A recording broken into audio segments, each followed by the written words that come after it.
Nasaksihan ngayon lamang ni Sherwin Alparo isang kotseng sumimplang sa Rizal Avenue, Caloocan. Sherwin. Yes, Kuya Angel, nakatihaya pa rin. Napatawag ngayon dito. Kasi pag ang kotse nakatayo, pero kapag nakatagilid, nakatihaya. Ganun ba? Hindi, nakatagilid yan. Nakatagilid. Nakatagilid. O, tihaya. Pagka yung bubong nasa Nakatayo daan. sa isang side yan. O, nakatagilid. Nakatayo ang kotse dito sa kanyang kaliwa, sa side.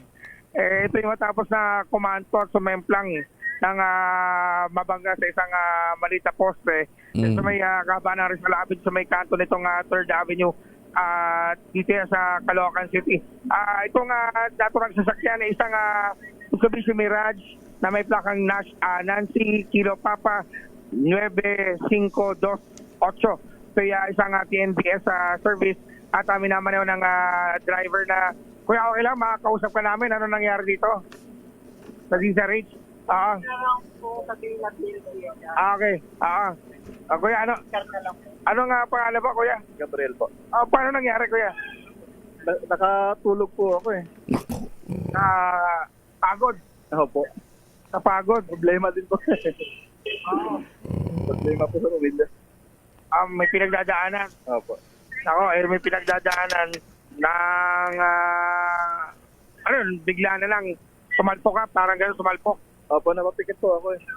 Tapos, ayun, wala na, biglang nagising ka na, nasa nakatagilid ka na. Opo. Okay naman, wala ka na masugat o ano. Wala naman po. Dumugo lang po ilang na bunggo po siguro. Okay. Paano to? Ano mangyayari dito? Hintay mo na lang muna yung investigasyon ng polis, Sherwin. May insurance May naman. insurance. Yun, ako yung agent. May insurance naman. Yun nga lamang, syempre, abala din sa trabaho mo.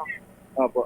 Medyo abala sa trabaho, Kaya sayang. dapat Yun, ingat. sayang yung oras. Oo. Oo, yun din, paalala natin sa mga kababayan natin, huwag masyadong magsipag, magpahinga din. Dahil, before mo, sa sobrang sipag mag-iikot, tignan mo nangyayari. Nakakalimutan yung pahinga na aksidente. Yan ang DZRH News, RH6, Sherwin Bata Alfaro, DZRH, una sa Pilipinas, una sa Pilipino. Maraming salamat, Sherwin.